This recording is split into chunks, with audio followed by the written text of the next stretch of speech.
പ്രിയപ്പെട്ട മക്കളെ, നമ്മൾ സൈര്യലേപനത്തിനായിട്ട് ഒരുങ്ങിക്കൊണ്ടിരിക്കുകയാണല്ലോ. എന്താണ് സൈര്യലേപനം? എന്തിനാണ് സൈര്യലേപനം സ്വീകരിക്കുന്നത്? സൈര്യലേപനം സ്വീകരിക്കുന്നത് കൊണ്ട് എന്താണ് പ്രയോജനം? ഇത്തരം ചോദ്യങ്ങൾ ചോദിച്ചുകൊണ്ട് സൈര്യലേപനത്തിനായി ഒരുങ്ങുമ്പോൾ സൈര്യലേപന സ്വീകരണം കൂടുതൽ ഫലവത്തായി തീരും. അത്തരത്തിൽ ചോദ്യങ്ങൾ ചോദിച്ച് ഉത്തരം കണ്ടെത്തി മുന്നോട്ട് പോകുന്ന രീതിയിലാണ് നമ്മുടെ ക്ലാസ്സുകൾ ക്രമീകരിച്ചിരിക്കുന്നത്. എന്താണ് സൈര്യലേപനം എന്ന് നമുക്ക് നോക്കാം. സൈര്യലേപനം എന്ന വാക്കിൻ്റെ അർത്ഥം ബലപ്പെടുത്തൽ എന്നാണ്. എപ്പോഴാണ് ബലപ്പെടുത്തൽ ആവശ്യമായിട്ട് വരിക? ബലം കുറവുള്ളിടത്താണ് ബലപ്പെടുത്തൽ ആവശ്യമായി വരിക. കുറവുള്ളിടത്താണ് ബലം കൂടുതലായി വേണ്ടി വരിക. ബൈബിളിലെ പെന്തക്കോസ്ത തിരുനാളിനോടാണ് സൈര്യലേപനത്തെ സഭ ഉപമിച്ചിട്ടുള്ളത്.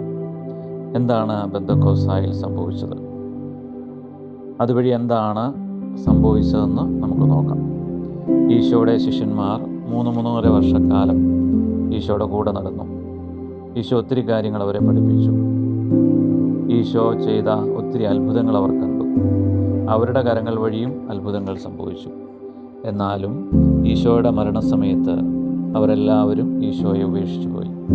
ഏറ്റവും പ്രധാനപ്പെട്ട വ്യക്തി, അവരുടെ ലീഡറായ പത്രോസ് പോലും ഈശോയെ തള്ളിപ്പറഞ്ഞു. ഈശോയുടെ മരണശേഷം 3-ാം നാൾ അവിടുന്ന് ഉയർത്തെഴുന്നേറ്റിട്ട് 40 ദിവസം ഈ ശിഷ്യന്മാരുടെ കൂടെ നടന്ന് ഈശോ അവരെ പഠിപ്പിച്ചു. ഈശോയ്ക്ക് ഒരു കാര്യം അറിയാമായിരുന്നു. ഇവർക്ക് കാര്യങ്ങളൊക്കെ അറിയാം, പക്ഷേ ഇവർ ബലഹീനരാണ്. എപ്പോൾ വേണമെങ്കിലും വീണു പോകാം. ഇവർക്ക് ശക്തി വേണം, ഇവരെ ബലപ്പെടുത്തണം.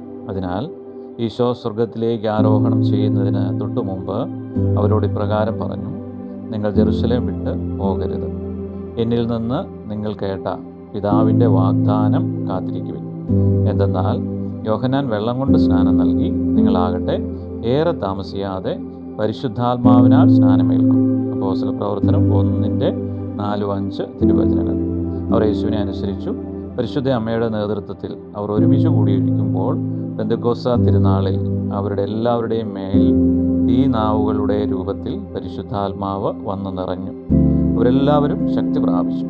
പിന്നീട് എന്താണ് അവരുടെ ജീവിതത്തിൽ സംഭവിച്ചതെന്ന് മനസ്സിലാക്കിയാൽ നമുക്ക് അത്ഭുതം തോന്നും.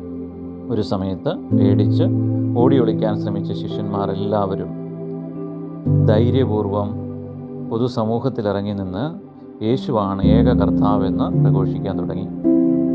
അവരെ ആളുകൾ ഭീഷണിപ്പെടുത്താനും തല്ലാനും കൊല്ലാനുമൊക്കെ അവരുടെ പുറകെ വന്നപ്പോൾ അവർ ധൈര്യപൂർവം ആ സമൂഹത്തോട് വിളിച്ചു പറഞ്ഞത് ഇപ്രകാരമാണ്: ഞങ്ങൾ കാണുകയും കേൾക്കുകയും ചെയ്ത കാര്യങ്ങളെപ്പറ്റി പറയാതിരിക്കാൻ ഞങ്ങൾക്ക് സാധിക്കുകയില്ല. അപ്പോസ്തല പ്രവർത്തനം 4:20. പിന്നീട് 12 അപ്പോസ്തലന്മാരിൽ ഒരാൾ മാത്രമാണ് നോർമലായിട്ടുള്ള മരണം വരിച്ചത്. ബാക്കി 11 പേരും രക്തസാക്ഷികളായി തീരുമായിരുന്നു. അതിനുള്ള ധൈര്യം അവർക്ക് ലഭിച്ചത് ഈ പരിശുദ്ധാത്മാവിൻ്റെ സാന്നിധ്യമായിരുന്നു. പ്രിയപ്പെട്ട മക്കളെ, നമ്മുടെ ജീവിതത്തിലും ചില ബലഹീനതകളുണ്ടാവും.